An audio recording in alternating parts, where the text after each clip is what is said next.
I never questioned why everyone in my family died at 50, not until it was my mother's turn.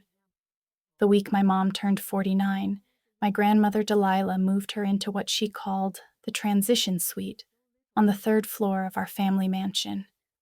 I watched from the doorway as Delilah arranged fresh flowers on the nightstand and pulled back heavy curtains to let pale morning light spill across the room. "Your mother needs peace and comfort for her final year," Delilah said, her voice steady and clinical, like she was discussing furniture placement instead of my mother's death. She gestured toward the wall covered in framed photographs spanning 4 generations of our family. Every single face up there had died at exactly 50 years old. Every single one except Delilah herself.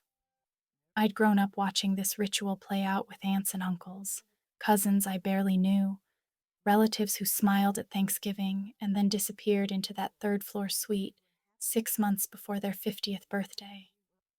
They'd go to sleep the night before the cursed day and never wake up, leaving behind handwritten farewell letters they'd composed in their final weeks. Everyone said it was genetics, something broken in our DNA, a ticking time bomb that detonated precisely on schedule. Some families inherit blue eyes or musical talent. We inherited death. "Why didn't you die at 50? I asked Delilah for what must have been the 100th time over the years. I was standing in the hallway outside the transition suite, my hands gripping the doorframe so hard my knuckles turned white. She turned to look at me, and for just a moment, I saw something flicker across her face. Confusion? Calculation? It vanished before I could name it. "I don't know," she said, her voice genuinely puzzled, like she'd spent decades trying to solve her own survival. "I waited for death, and it never came. Maybe I was spared so I could guide the rest of you through the transition." She was 78 years old, and the only person in our bloodline to survive past their 50th birthday. This time felt different, though. This time it was my mom, and when Delilah left the room to retrieve something downstairs, Mom grabbed my hand so hard it hurt. "I'm not ready," she whispered, her voice breaking.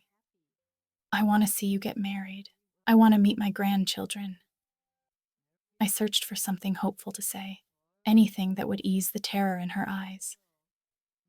"Maybe you'll be like Delilah," I offered. "Maybe you won't die." Mom shook her head slowly. "No one else has ever lived past 50, she said, "except Estelle, but look what happened to her." Great-Aunt Estelle had somehow made it to 51, and for 3 glorious weeks everyone thought she'd broken the curse. The family celebrated cautiously, afraid to jinx it, but desperate to believe the pattern could be shattered. Then Estelle's daughter died suddenly at age 28, just collapsed in her kitchen with no warning. Estelle herself died the day after her daughter's funeral. Delilah said the curse had taken them both because Estelle had cheated death and disrupted the natural order. The universe demanded payment, she explained to the grieving family, and it would always collect what it was owed. I started researching our family history after that conversation with Mom, staying up until 3 in the morning, scrolling through genealogy websites and old newspaper archives. I was looking for some pattern, some explanation that made sense of this nightmare. But I couldn't find any deaths at 50 before Delilah's generation. Her own parents had lived into their 70s. Her siblings had grown old. The deadly pattern only started with Delilah's husband, who died on his 50th birthday 2 weeks after Delilah inherited the family estate from her childless aunt. "Mom, what exactly happens when people turn 50? I asked one afternoon while we sat together in the transition suite. She was already looking thinner, her skin taking on that translucent quality I'd seen in others who'd occupied this room. "They just die," she said quietly. "They go to sleep and don't wake up. Delilah says it's peaceful." I watched her face carefully. "But how does she know?" I asked. Mom's answer made my stomach turn. She's been with each of them at the end. She's the only one strong enough to watch it happen. I snuck into Delilah's study one night after everyone had gone to bed, moving through the mansion like a thief in my own family home. The farewell letters were filed away in elegant leather folders, organized by year and name. I pulled out letter after letter, reading the shaky handwriting of people who'd believed they were dying naturally.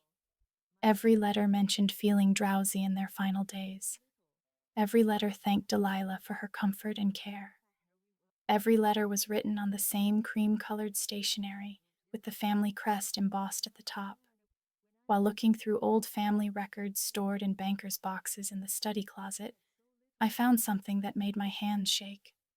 My mom's sister Grace was listed in the family Bible as having died at 50, complete with a death date and a handwritten note about her peaceful passing. But the actual death certificate was strange. No cause of death listed, no hospital or attending physician, just Delilah's signature as witness, her elegant script declaring Grace's life over. I couldn't stop thinking about that certificate. On impulse, I searched online and found a Grace Calgary living in Oregon, age 58. I stared at the address and phone number for 10 minutes before I had the courage to call. When she answered, her voice was wary. "Is this Grace Calgary?" I asked. There was a long pause filled with traffic sounds in the background. "Who's asking?" she finally said. "I'm your niece," I told her, my voice barely above a whisper. "Everyone thinks you're dead." "Good," she said flatly. "Let them keep thinking that." I felt tears burning in my eyes. "How did you survive the curse?" I begged. She was quiet for so long I thought she'd hung up. Then she spoke, her words measured and careful. "I left the night before my birthday. Started getting sick about a month before.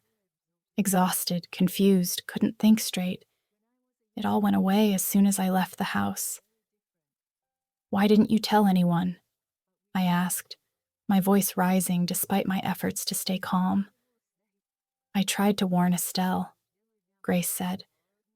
"Her daughter overheard us talking and started asking questions. She was snooping in Delilah's room the day before she died. The implication hung in the air between us, too terrible to say out loud. If asking questions about the curse got you killed, what was I risking by digging into this?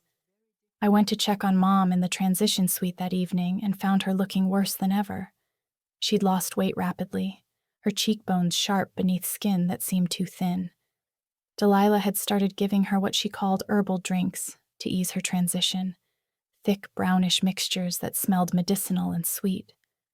"I'm so tired all the time," Mom said weakly from her bed. "But Delilah says that's normal. The body knows when its time is coming." While they were downstairs discussing Mom's meal plan, I searched the transition suite methodically, opening drawers and checking cabinets. In the closet, I found a locked cabinet I'd never noticed before, secured with a combination lock. It took me 20 minutes of trying different number combinations before I got it open with Delilah's birthday. Inside were medical supplies that made my blood run cold. Syringes in sterile packaging, vials of clear liquid with pharmaceutical labels I didn't recognize, and a leather-bound notebook tracking dosages for each family member, with dates and amounts and notes about building tolerance. The latest entry was about my mom. Building tolerance. Increase gradually. It read in Delilah's precise handwriting. I photographed everything with shaking hands, terrified I'd hear footsteps on the stairs before I finished. Then I went straight to the police station, walking in through the front doors and asking to speak with someone about suspicious deaths. The officer at the desk listened to my story with increasing skepticism. He told me that deaths from 50 years ago couldn't be investigated without bodies to examine. He said they'd need more evidence than family suspicions and old medical supplies. He promised to look into it, but I could see in his eyes he thought I was wasting his time. I tried to convince Mom to leave the mansion, to come stay with me in my apartment across town where Delilah couldn't access her. But Mom was terrified. What if the curse follows me? She whispered. What if it takes you instead, like it took Estelle's daughter? I wanted to scream that there was no curse, that it was murder, that Delilah was killing people for insurance money. But I didn't have proof yet, not the kind that would hold up anywhere except in my own paranoid mind. Mom, I don't think it's a curse, I said carefully. She looked at me with hollow eyes. Then why does everyone die? She asked, and I didn't have an answer that wouldn't sound completely insane. I took a sample of Mom's herbal drink to get tested at a private lab I found online. The technician said it would take 2 to 3 weeks for full results. Meanwhile, Mom was getting weaker, more accepting of her fate. She'd started writing her farewell letter with Delilah's guidance, sitting at the small desk in the transition suite and composing sentences about gratitude and peace. 2 weeks before Mom's 50th birthday, I broke into Delilah's bedroom while she was at her weekly book club meeting. I'd never been in there before.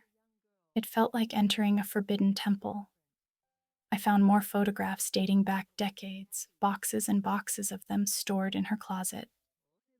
Every person who died at 50 had the same glassy expression in their final photos, the same unfocused eyes and slack features. I found insurance documents showing Delilah as the beneficiary for every family member who died. $50,000 after Uncle James, $75,000 after Aunt Patricia, $100,000 after my grandfather.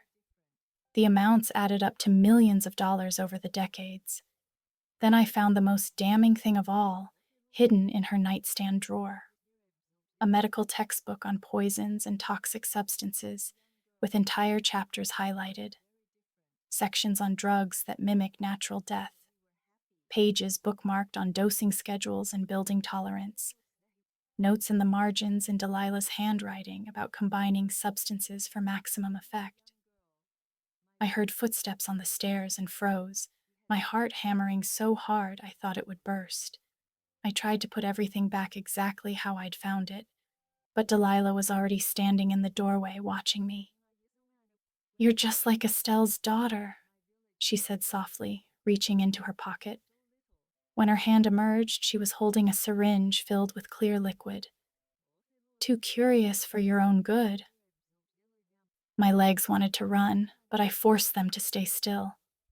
I looked at the syringe in her hand and then back at her face, trying to keep my expression neutral, even though terror was flooding through my veins. I made my voice sound embarrassed, a little sheepish.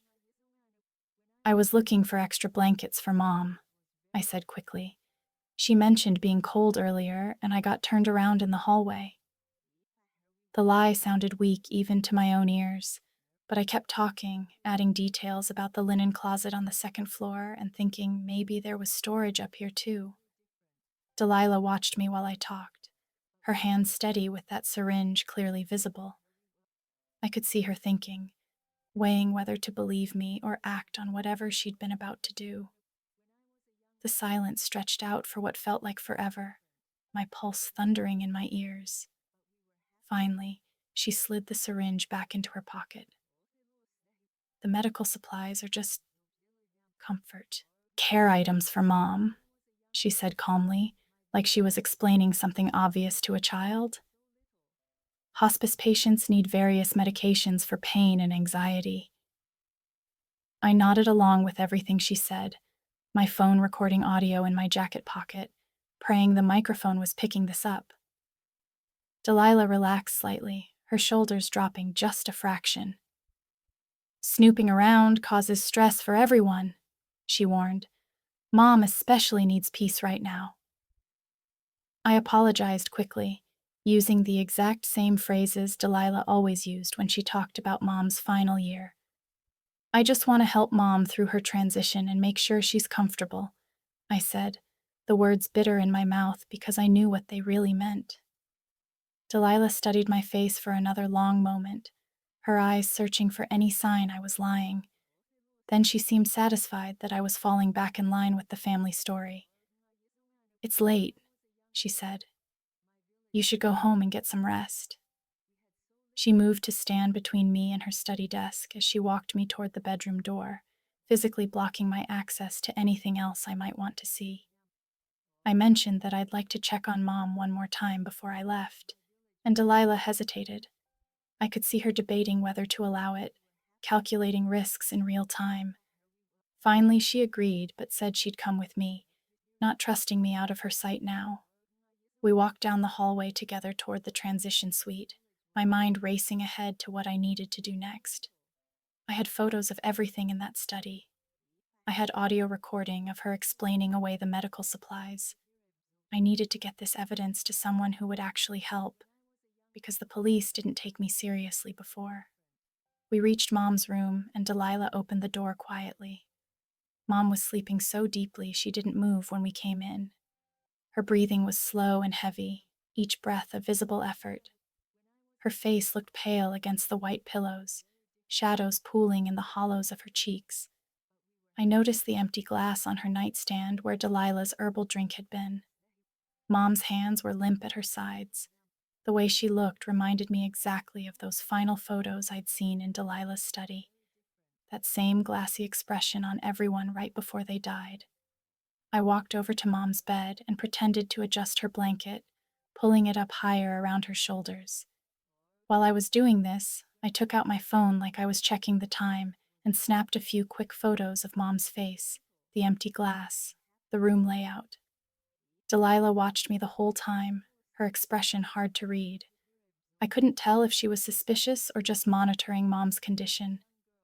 I smoothed the blanket one more time and told Mom quietly that I'd see her tomorrow. She didn't respond at all, didn't even flutter her eyelids. Delilah walked me downstairs to the front door, reminding me again that Mom needed rest and that too many visits tired her out. I promised to call before coming by next time. The moment I got to my car, I grabbed my phone with shaking hands, barely holding it steady enough to find Grace's number. She answered on the second ring. I told her everything as fast as I could get the words out. The medical supplies in the locked cabinet, the notebook tracking dosages, the insurance documents showing Delilah as beneficiary for millions of dollars, the poison textbook, the confrontation where Delilah had a syringe. Grace listened without interrupting, and when I finished, she was quiet for a second. Then she confirmed everything I'd suspected. She started feeling sick about a month before her 50th birthday, she told me. Exhausted all the time, confused and foggy. The symptoms went away within days of leaving the mansion. After a week away from Delilah's care, her head cleared up completely. "You need to get Mom out of that house as soon as possible," Grace said urgently. I explained that Mom was terrified to leave because of what happened to Estelle and her daughter. "That's exactly what Delilah wants," Grace said. "Keep everyone scared so they stay put and accept their fate." I drove to an all-night coffee shop and parked in their lot. It was 3 a.m, but I was too wired to sleep, my brain spinning through scenarios and possibilities. I pulled up a notes app on my phone and started mapping out the mansion, drawing every entrance I could remember. The front door with its security camera, the kitchen door that staff used, the side entrance by the garden, the delivery entrance in back. I marked where I'd seen security cameras over the years, trying to figure out blind spots where I could move unseen. Then I wrote down the staff schedule based on months of watching the household routine. The housekeeper came on Mondays and Thursdays from 9 to 3. The groundskeeper was there Wednesdays doing yard work. Delilah went to her book club every Tuesday afternoon and was usually gone for 2 or 3 hours. Those were the small windows when I might be able to get to Mom without Delilah hovering over every interaction, controlling every conversation. When the electronics store opened at 9, I was waiting in the parking lot, the first customer through the door. I found the security camera section, and a sales guy asked if he could help. "I need a small camera that's easy to hide," I told him. He showed me one designed to look like a phone charger, small and innocuous. You plug it into an outlet and it records to a memory card, he explained, demonstrating how to set it up and access the feed through an app on my phone. I practiced positioning it at different angles to see what it captured. The camera had a wide lens that could cover most of a room if you placed it right. I bought it along with a high-capacity memory card, paying in cash so there'd be no record. In the parking lot, I tested it again to make sure I understood all the settings. If I could record Delilah actually giving Mom those poison drinks or injections, that might be the concrete proof I needed. Something that showed exactly what she was doing. Something that couldn't be explained away as family drama or misunderstanding. I found the police department's website on my phone and located the detective division email address. I forwarded all the photos from Delilah's study. The medical supplies, the dosage notebook, the insurance policies, the poison textbook. I wrote a detailed email explaining the situation, including the timeline, emphasizing that Mom's 50th birthday was in 2 weeks. I hit send and immediately got an automated response. The message said they were experiencing high case volumes. Response time was 5 to 7 business days. I wanted to throw my phone across the parking lot. Mom didn't have 7 days to wait for someone to maybe look at an email. That afternoon, I returned to the mansion with the hidden camera in my purse. I texted Delilah that I was coming by, and she responded that Mom was awake but needed to keep the visit short. When I got to Mom's room, she was sitting up in bed, groggy and pale, but at least her eyes were open. I told her I'd been worried about her. I said I'd been researching our family history, and some things didn't add up. I was trying to gauge how much I could say without scaring her into telling Delilah everything. Mom squeezed my hand weakly. She said she'd accepted her fate. She told me that fighting the curse only made things worse. She mentioned Estelle again, how trying to cheat death got both her and her daughter killed. I had to bite my tongue hard to keep from screaming. I wanted to tell her there was no curse. I wanted to show her all the evidence. But I knew if I pushed too hard right now, she'd panic and tell Delilah, and then I'd lose all access. So instead, I just held her hand and told her I loved her. I promised her we'd figure this out together. She smiled sadly, like she thought I was in denial about what was coming. Before I left, I plugged the hidden camera into an outlet near her nightstand. It looked exactly like a regular phone charger. Mom didn't even glance at it, too tired to notice anything unusual. I left her room and walked quickly down the stairs, my legs shaking from the adrenaline of planting that camera right under Delilah's nose. I sat in my car outside the mansion and pulled out my phone, searching for private medical labs that did toxicology testing. I scrolled through results until I found one that advertised fast turnaround times and 24-hour service. I dialed the number, and a woman answered on the second ring, her voice professional but tired. I explained that I needed to test a drink sample for unknown substances, trying to sound calm instead of desperate. She started asking questions about chain of custody and whether this was for legal purposes. I realized this was way more complicated than just dropping off a sample at a lab. She told me about proper collection procedures, storage requirements, documentation that needed to be maintained if I wanted results that would be useful in court. I was writing notes on the back of a receipt, trying to keep up with all her instructions about sealed containers and temperature control and witness signatures. She said they could do a rush analysis, but it would cost extra. When she quoted the price, I did quick math and realized this would max out my credit card. "That's fine," I told her, and arranged to bring everything in tomorrow morning at 8. I hung up and sat in the dark parking lot, feeling like I was drowning in details and procedures when all I wanted was someone to just test the damn poison. I drove to a coffee shop and ordered something I didn't really want, then sat at a corner table with my laptop searching for information about elder abuse laws in our state. I spent over an hour reading through dry legal language about mandatory reporting requirements. I discovered that healthcare workers were legally required to report suspected abuse to authorities. If I could get one of the nurses or aides who visited the house to actually see what was happening, they might be obligated to file a report that would carry more weight than my accusations as a family member. The problem was that Delilah carefully controlled who had access to Mom, and for how long, always hovering nearby and managing every interaction. I found the contact information for Adult Protective Services and stared at it for a while, knowing I needed to call, but also knowing it probably wouldn't help fast enough. I dialed the number anyway, working my way through an automated phone tree until finally a real person picked up. I explained the situation as clearly as I could, telling her about Mom being kept in the transition suite, the medications with no proper prescriptions, the pattern of family deaths, the evidence I'd been gathering. The intake worker was polite, but I could hear the hesitation in her voice.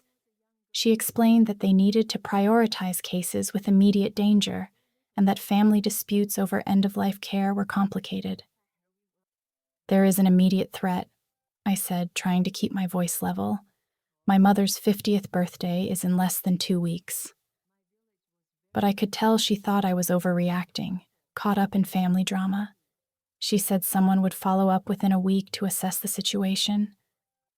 I thanked her and hung up, adding this to my mental list of useless bureaucratic delays while Mom got weaker every single day. I went back to the mansion that evening and let myself in with my key, heading straight up to the 3rd floor to check on Mom. When I got to her room, I noticed immediately that there were new locks on the cabinet where Delilah kept the medical supplies. Small combination locks that weren't there this morning. Delilah was sitting in the chair by Mom's bed, and she looked up when I entered, her expression pleasant, but with something hard underneath. "Mom needs more rest now," Delilah said. "Too many visitors are exhausting her." I asked if I could just sit with Mom for a little while. Delilah checked her watch and said I could stay for 20 minutes, but Mom shouldn't be disturbed or agitated. I sat on the edge of Mom's bed and took her hand, which felt cold and limp in mine. Mom's eyes were closed and her breathing was shallow. She didn't wake up even when I squeezed her fingers gently. Delilah watched me the whole time from her chair. When she got up to adjust Mom's blankets, I quickly reached over to make sure the phone charger camera was still plugged in and positioned correctly, my heart racing. Delilah turned back around, and I was already pulling my hand away, pretending I was just moving Mom's water glass. "Your time is up," Delilah said. "You should let Mom rest." She walked me to the door like she was escorting me out of a secure facility. The next morning, I stopped at a drugstore and bought a bottle of electrolyte drink that looked almost identical to the herbal mixture Delilah had been giving Mom. I poured some out and compared the color and consistency, adding a little water until it matched perfectly. I drove to the mansion, getting there before Delilah usually started her morning routine with Mom. I let myself in and went upstairs, finding Mom still asleep and the room empty. I could hear Delilah moving around downstairs, probably making breakfast. I moved quickly to the nightstand where Delilah kept the current batch of herbal drink in a glass bottle. My hands were shaking so badly I almost knocked it over. I unscrewed the cap and carefully poured the mixture into a sample container, watching the thick brownish liquid flow out. I sealed the sample container and shoved it in my bag, then poured the electrolyte drink into the glass bottle and screwed the cap back on. I was wiping up a few drops I'd spilled when I heard footsteps on the stairs. I barely had time to shove the drugstore bottle into my bag and step away from the nightstand before Delilah walked in. She looked at me with raised eyebrows. "What are you doing here so early?" I told her I couldn't sleep and wanted to check on Mom before work. She accepted this and moved to Mom's bedside, and I made myself leave before she could get suspicious. That afternoon, I came back to visit, and Mom seemed more alert than she had in days. Her eyes actually focused on my face when I talked to her. She asked me questions about my life and what I'd been doing, and she actually remembered my answers when I referenced them later in the conversation. I was so relieved I could cry, seeing her personality come back even just a little bit. Delilah came in to check on us, and she noticed immediately that something was different. Her eyes narrowed as she watched Mom track our conversation and respond appropriately. She made a comment about how interesting it was that Mom seemed more energetic today, then added that the herbs must need a stronger concentration since Mom was building up tolerance to the current dose.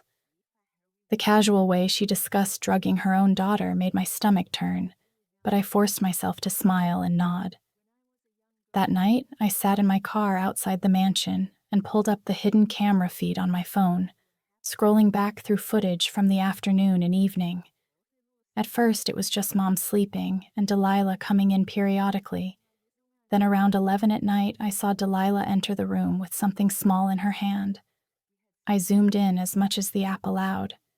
It was a syringe, small and filled with clear liquid. The angle wasn't perfect, but the footage clearly showed Delilah injecting something into Mom's IV line while Mom slept. She did it quickly and efficiently, like she'd done this 1,000 times before, then disposed of the syringe in her pocket and left the room. I watched it 3 more times to make sure I was seeing what I thought I was seeing. Then I saved the video file and immediately uploaded copies to my email, cloud storage, and a USB drive I kept in my glove box. The next morning, I had an appointment with a lawyer who specialized in elder law, someone I'd found through an online search.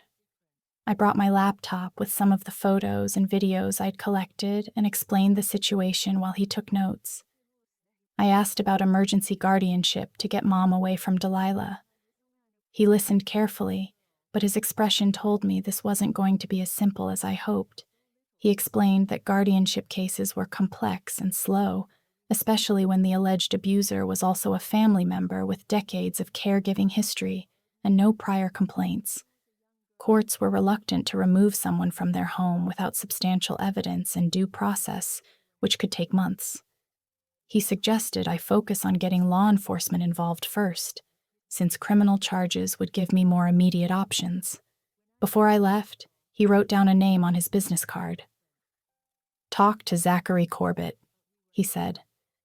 "He's an estate attorney who's worked with your family for years. He might have information about the insurance policies." I called Corbett's office from the parking lot, and his secretary put me through when I explained I was Delilah's granddaughter. Corbett agreed to see me that afternoon. His office was in one of those old buildings with dark wood paneling and expensive furniture. When I was shown into his office, Corbett was polite but distant. I started to explain my concerns about the insurance policies and the pattern of deaths, and his expression went from professional to cold. He told me that all the estate planning was done properly, and that family members often got upset about end-of-life decisions when emotions were running high. Everything was reviewed by multiple attorneys and executed according to legal standards, he said. He implied I was being dramatic and looking for problems where none existed. He suggested I focus on supporting Mom, rather than making accusations against Delilah, who had been nothing but devoted to her family for decades. I realized, as he was talking, that Delilah had probably prepared him for this conversation, maybe even warned him I might come asking questions. He was protecting his client and shutting down my inquiries before I could get any real information.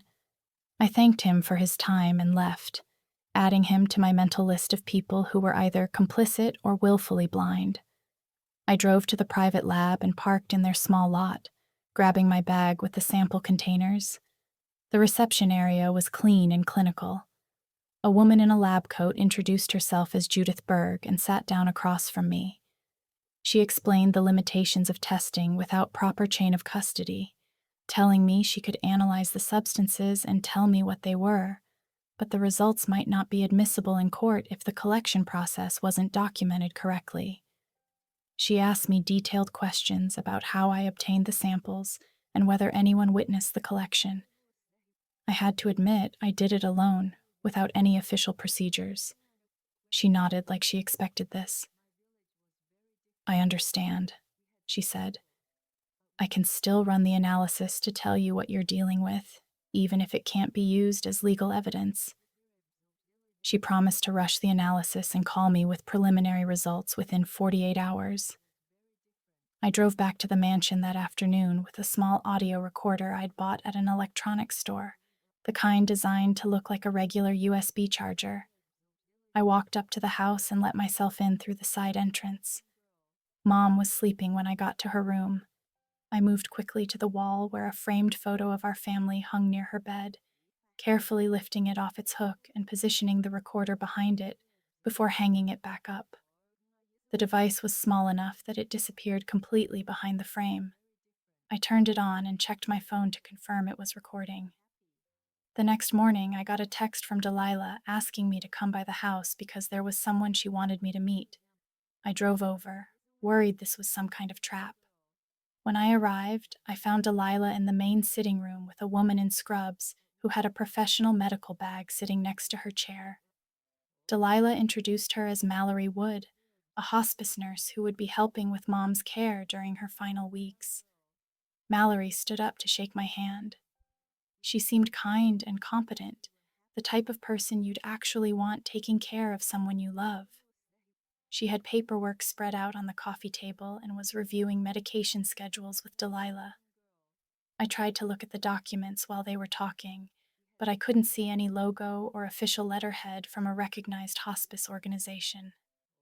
The three of us walked upstairs together, and I watched Mallory examine Mom with gentle efficiency, checking her vital signs and asking simple questions that Mom answered in a drowsy, confused way. Delilah stayed in the room the entire time, offering explanations about Mom's medication schedule and special dietary needs. Everything Delilah said sounded caring and reasonable, but I was suspicious of every single word. I waited near the stairs after the assessment, hoping to catch Mallory alone. I finally got my chance when Delilah went downstairs to answer the doorbell. I followed Mallory into the hallway and asked her directly about the medications Mom was taking and whether she'd actually seen prescriptions from a real doctor. Mallory stopped walking and turned to face me. I could see her thinking carefully about how to answer.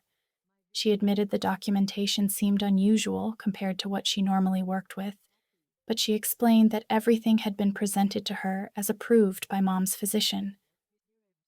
Families often handle end-of-life care in private ways that don't follow standard hospital protocols, she said.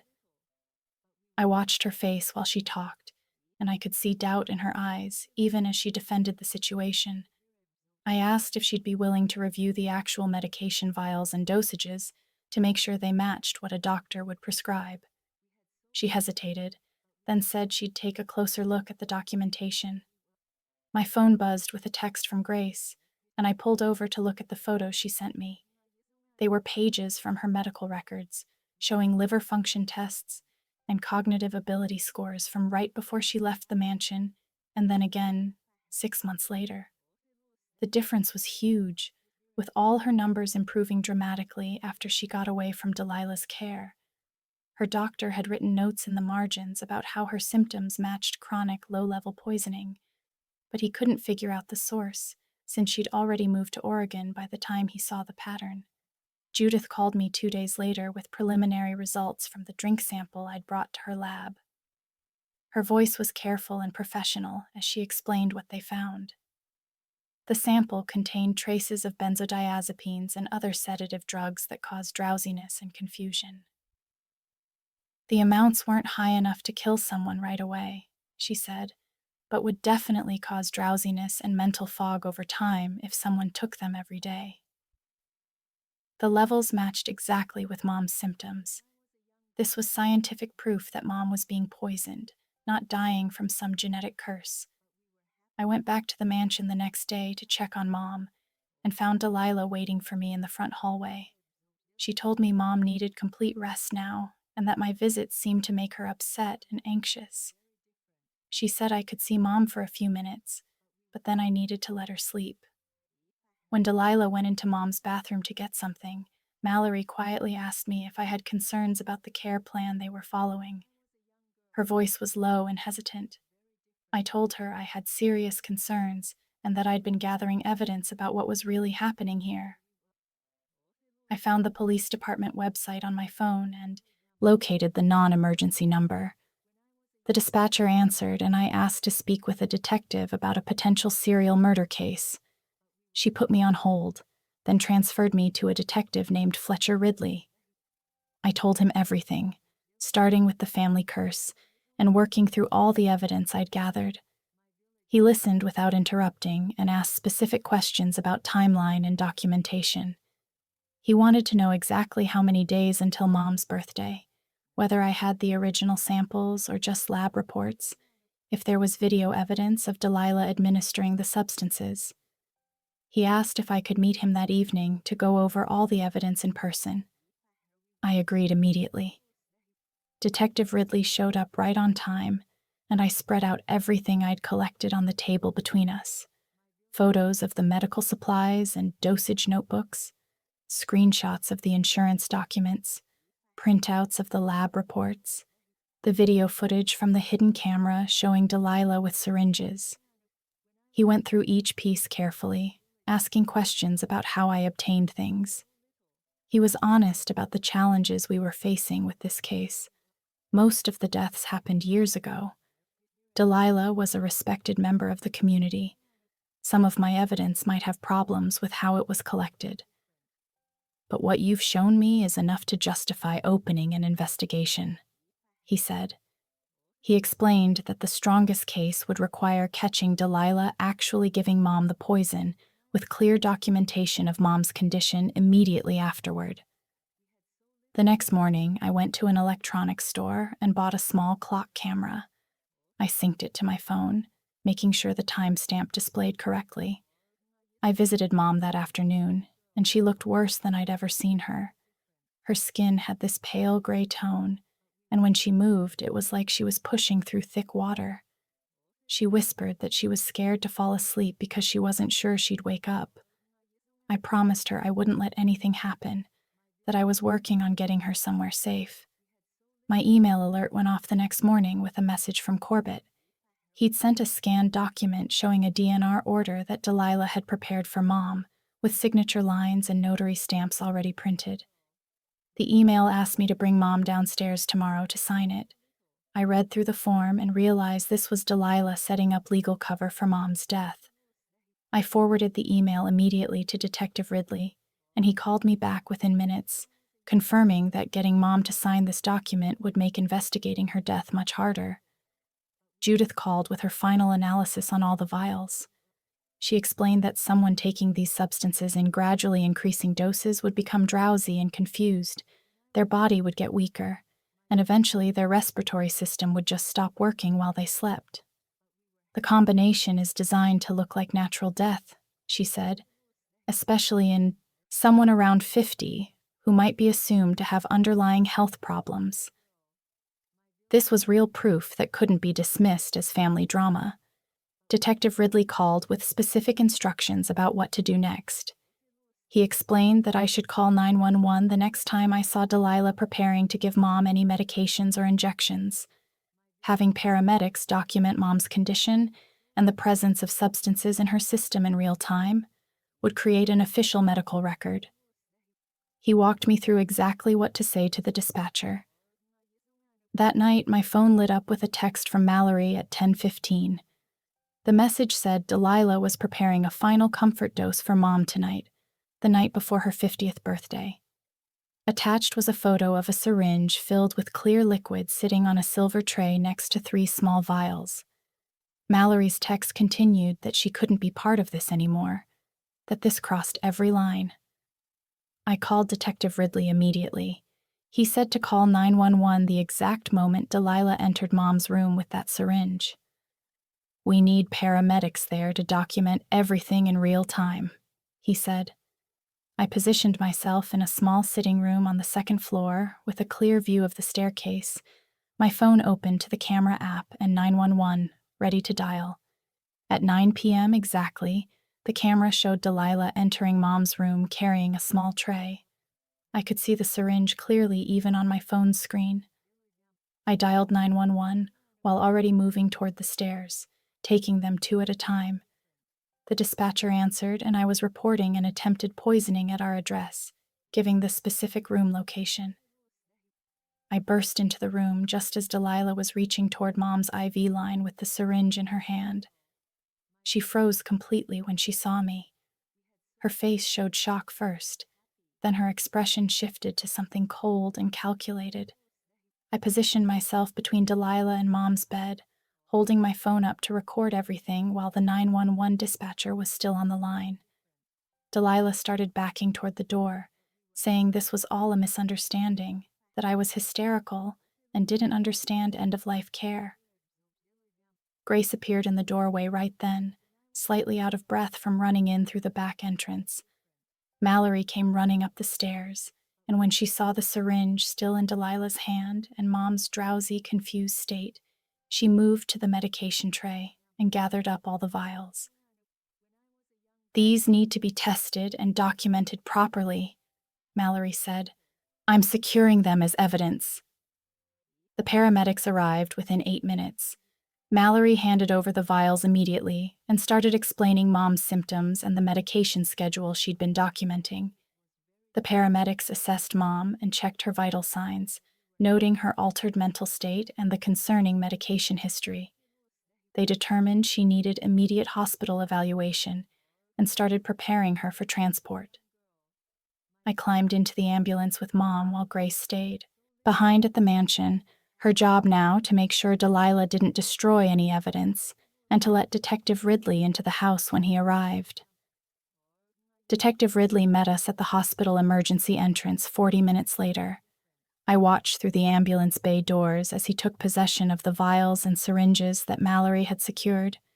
He photographed everything with his phone and a professional camera, documenting the chain of custody and labeling each item carefully. The emergency room staff moved fast once we were inside, taking Mom to a treatment bay and starting blood draws immediately. They ran a full toxicology screen that would test for everything, not just common drugs, but the specific sedatives and compounds that Judith's report had identified. The ER doctor examined Mom and documented her confused state, her vital signs that showed respiratory depression, and the concerning medication history. She ordered intravenous fluids and monitoring, creating an official medical record that supported everything I'd been claiming for weeks. The test results came back 2 hours later, showing multiple sedatives in Mom's system at levels that were way too high for any legitimate medical treatment, exactly matching the substances from Judith's report. Mom was admitted for observation and treatment, moved to a regular hospital room with monitoring equipment, and nurses checking on her every hour. For the first time in weeks, she was in a place where Delilah couldn't access her. The restraining order hearing happened by video call from the hospital the next morning. I presented all the evidence I'd gathered, playing the video clips and sharing the lab reports and hospital documentation. The judge reviewed everything carefully, asking questions about the timeline and the medical findings. She granted a temporary order barring Delilah from any contact with Mom and from entering the hospital or coming within 500 feet of Mom's room. 2 days later, Adult Protective Services finally showed up to do their investigation. The investigator interviewed me, then Grace, then Mallory, and finally the hospital staff who had been treating Mom. She took detailed notes and reviewed all the evidence. After spending most of the day collecting information, she told me she was opening a formal case. The pattern of deaths in the family, combined with the financial benefit Delilah received from each one, was extremely concerning. Judith called with her final complete toxicology report.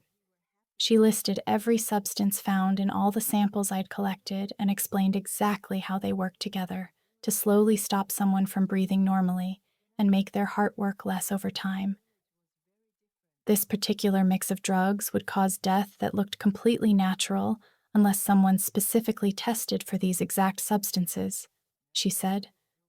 The report included scientific references and medical studies to back up her findings. The search warrant was executed on the mansion 3 days after Mom turned 50.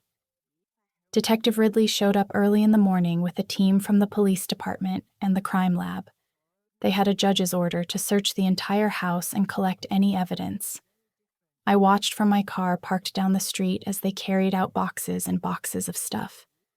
They took all the medical supplies, the notebooks with dosage schedules, the medical textbooks with highlighted sections about poisons, files on every family member who had died, and all the farewell letters Delilah had kept. Delilah was arrested right there at the mansion and charged with attempted murder for what she tried to do to Mom. The detective told me the prosecutor was already looking at additional charges as they investigated all the historical deaths. 2 days later, Delilah made bail using money from the estate to post bond and hired a team of expensive criminal defense lawyers. Over the next week, Mom's condition got better as the drugs finally cleared out of her system. The hospital set her up with a psychiatrist who specialized in working with older people who had been manipulated and abused. The psychiatrist spent hours talking with Mom about what Delilah had done to her. She explained that Mom had been given drugs that messed up her thinking and made it impossible to understand what was really happening. Mom cried when she realized how close she came to dying and how completely Delilah had controlled what she thought and felt. "I can't believe my own mother was planning to kill me for money," she kept saying. I sat with Mom through the worst moments when the grief and anger hit her hardest.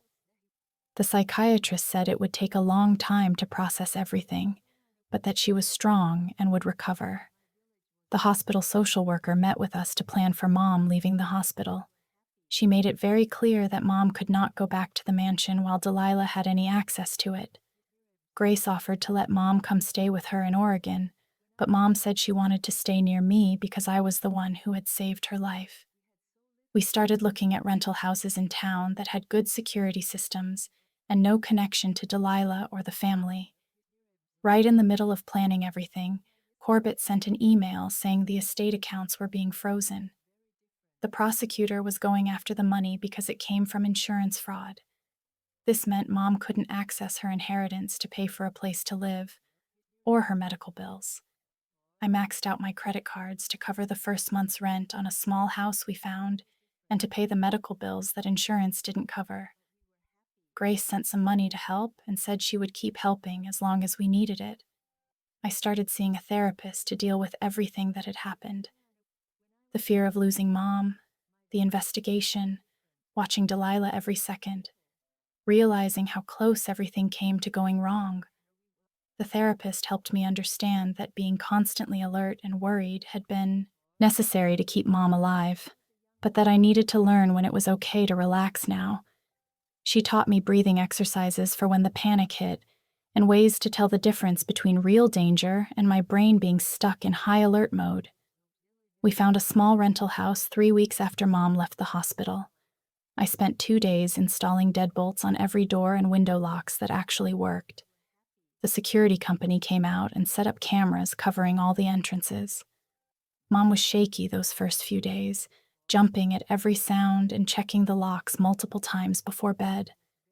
But I noticed her hands were steadier when she made coffee in the mornings, and she started asking about going back to her book club. 2 months after Mom's 50th birthday, we sat together at the kitchen table in our safe little house eating takeout. Mom reached across to squeeze my hand. "I'm ready to actually start living now," she said, "instead of just surviving." I believed her because I could see the color back in her face and the way she smiled when she talked about maybe getting a dog or taking a painting class. The curse that had hung over our family for decades turned out to be one woman's greed and manipulation. Delilah had systematically murdered family members for insurance money, using drugs that mimicked natural death and psychological control that made people accept their fate. She'd created an elaborate mythology about genetics and family history to cover her tracks. She'd isolated her victims, controlled their access to help, and watched them die while collecting millions of dollars. The prosecutor eventually charged Delilah with 5 counts of first-degree murder for deaths they could prove, along with attempted murder for what she tried to do to Mom. The trial lasted 3 months, and I testified about everything I'd discovered and documented. Mom testified too, telling the jury about the fear and confusion she felt in those final weeks, the way Delilah had controlled every aspect of her care and convinced her that death was inevitable. Grace came back from Oregon to testify about her own experience, explaining how she'd escaped just in time and how her health had immediately improved once she was away from Delilah's care. Mallory testified about the inappropriate medications and dosing schedules, admitting she should have reported her concerns sooner. Judith presented her toxicology findings, walking the jury through exactly how the drug combinations worked to cause death that appeared natural. The jury deliberated for 2 days before returning guilty verdicts on all counts. Delilah was sentenced to life in prison without the possibility of parole. She showed no emotion when the verdict was read, her face a mask of cold indifference. I felt a weight lift that I'd been carrying for so long I'd forgotten what it felt like to breathe without it. Mom and I stayed in that small rental house for a year while the estate was settled, and the insurance companies fought over who owed what. Eventually, Mom received some of her inheritance, though much of it went to legal fees and restitution. She bought a modest house with a garden where she could grow vegetables and flowers. She adopted a rescue dog named Charlie, who followed her around like a shadow. I went back to school to become a social worker, specializing in elder abuse cases. I wanted to help other families recognize the warning signs I'd almost missed. I wanted to make sure that people in situations like ours had someone who would believe them and help them fight back. The experience had changed me fundamentally, shown me what I was capable of when someone I loved was in danger. Grace visited every few months, and we'd sit in Mom's garden talking about the family we'd survived and the future we were building. We talked about the relatives who'd died at 50, wondering how different their lives might have been if someone had questioned the curse story sooner. We couldn't bring them back, but we could honor their memory by living fully and refusing to accept false narratives about fate and inevitability. Mom started a support group for survivors of familial abuse, meeting once a week at the community center. She helped other people who'd been manipulated by family members they trusted, sharing her story and offering hope that recovery was possible. She found purpose in turning her trauma into something that could help others. I learned that justice doesn't erase trauma, but it does provide closure. Knowing that Delilah would spend the rest of her life in prison meant Mom could sleep without fear. It meant we could move forward without constantly looking over our shoulders. It meant the pattern of death that had haunted our family for decades was finally, definitively broken. The curse had never been about genetics or divine punishment. It had been about one woman's calculated greed and the psychology of control. It had been about creating fear so complete that victims would accept their own murder as inevitable. It had been about exploiting family loyalty and cultural narratives about fate. But we survived. We fought back. We exposed the truth and brought justice for all those who died believing they had no choice. And in doing that, we reclaimed our lives and our futures from someone who'd tried to steal them. Mom made it past 50. She made it past 60. She's planning to make it past 70 and beyond. Some people say I saved my mother's life, but the truth is more complicated than that. We saved each other. She gave me a reason to keep digging when it would have been easier to accept the family story. I gave her a way out when she thought there was none. Together, we proved that even the most deeply rooted lies can be uprooted if you're willing to do the hard work of seeking truth. The mansion still stands on the hill, but it's empty now. The estate was sold to settle debts and legal claims. Sometimes I drive past it and remember the fear I felt walking those hallways, searching for evidence, knowing that one wrong move could get me killed too. But mostly I remember the moment in the hospital when Mom opened her eyes and really saw me for the first time in weeks. That moment when the drugs had cleared enough for her to understand she was safe. That moment when she squeezed my hand and whispered, "Thank you for not giving up on me." That's the moment that matters. That's the moment that made everything worth it. We don't get to choose the families we're born into or the traumas they inflict. But we do get to choose how we respond, whether we accept false narratives or fight for truth, whether we give up or keep pushing when everyone tells us we're wrong. I thought I knew what family meant before all this happened. I thought it was about blood ties and shared history and loyalty no matter what. Now I know that real family is the people who believe you when no one else will. It's the people who risk everything to keep you safe. It's Grace flying across the country to help rescue her sister. It's Mallory gathering evidence even though it could cost her career. It's Detective Ridley taking my accusations seriously when others dismiss them as family drama. Mom is alive today because I refused to accept that she had to die. Because I questioned a story everyone else had accepted for decades. Because I trusted my instincts even when they went against everything I'd been taught to believe. And because when I finally had proof, there were people willing to listen and act. The curse is broken. The truth is known. Justice has been served. And we're building new lives from the ashes of the ones that were almost destroyed. That's not a fairy tale ending where everything is perfect and trauma magically disappears. It's a real ending where survivors carry their scars but refuse to be defined by them, where we choose hope over fear, where we choose life over the death that was planned for us. Mom turned 65 last month. We celebrated with a small party in her garden, just me and Grace and a few close friends Mom has made through her support group. We ate cake and laughed about how we'd all survived the unsurvivable. Mom blew out the candles and made a wish, and I didn't need to ask what she wished for because I already knew. She wished for more time, more birthdays, more sunrises in her garden, more moments of ordinary joy that were stolen from so many others. And unlike all those years when wishes felt like desperate prayers thrown into the void, this time her wish has a real chance of coming true. Because she's free. We're both free. And that freedom is worth every terrifying moment it took to claim it.